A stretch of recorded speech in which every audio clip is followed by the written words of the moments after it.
Vous savez, le Québec a connu beaucoup de changements tout au long de son histoire, comme par exemple la colonisation par les Français, ou quand les Anglais ont pris le pouvoir. Mais un des moments les plus importants pour le Québec, c'est la Révolution tranquille. En fait, moi j'ai décidé d'aborder un événement sportif qui a un certain lien avec la Révolution tranquille. Cet événement-là, c'est l'émeute de Maurice Richard. Donc moi je vais expliquer pourquoi l'émeute de Maurice Richard est liée à la Révolution tranquille.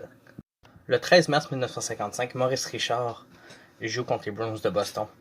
Il se fait frapper sur la tête par un bâton.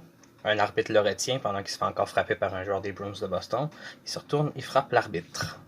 C'est d'ailleurs ce geste-là qui fera en sorte qu'il va être suspendu 2 jours plus tard. En effet, Clarence Campbell a décidé de suspendre Maurice Richard pour le reste de la saison et pour les séries éliminatoires.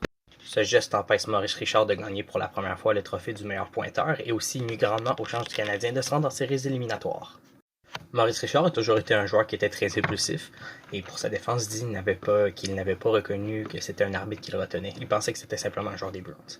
Le 17 mars, Clarence Campbell décide d'assister au match du Canadien contre les Red Wings de Détroit. Le match terminera en première période, c'est d'ailleurs le plus court match de l'histoire de la NHL. C'est d'ailleurs cette soirée-là que l'émeute commence, beaucoup de magasins sont visés, des vitrines cassées. Dans les rues de Montréal, c'est pas content. Les gens réclament que Clarence Campbell revienne sur sa décision. D'autres affirment que Maurice Richard est chanceux de s'en avoir tiré comme ça parce que Maurice Richard était un récidiviste.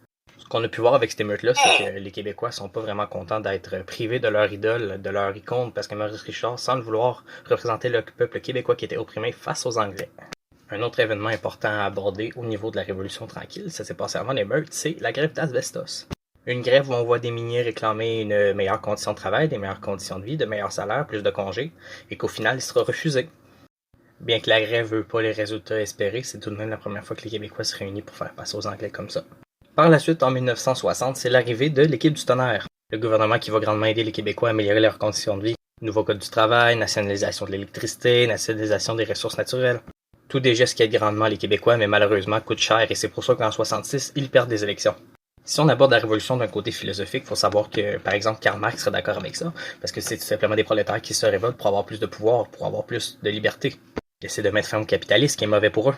Et si par exemple on prend Albert Camus, lui il voit des gens qui se révoltent, qui mettent des limites, qui affirment qu'ils ont de l'importance, et ça aussi c'est important. Donc dans ce cas-ci, les deux seraient d'accord. Au niveau de la littérature, on peut avoir des œuvres comme Le libraire de Gérard Bessette ou Le refus global. Deux œuvres qui critiquent grandement le conservatisme qu'il y avait à l'époque de Duplessis. Des œuvres qui demandent aux gens de refuser et de se révolter.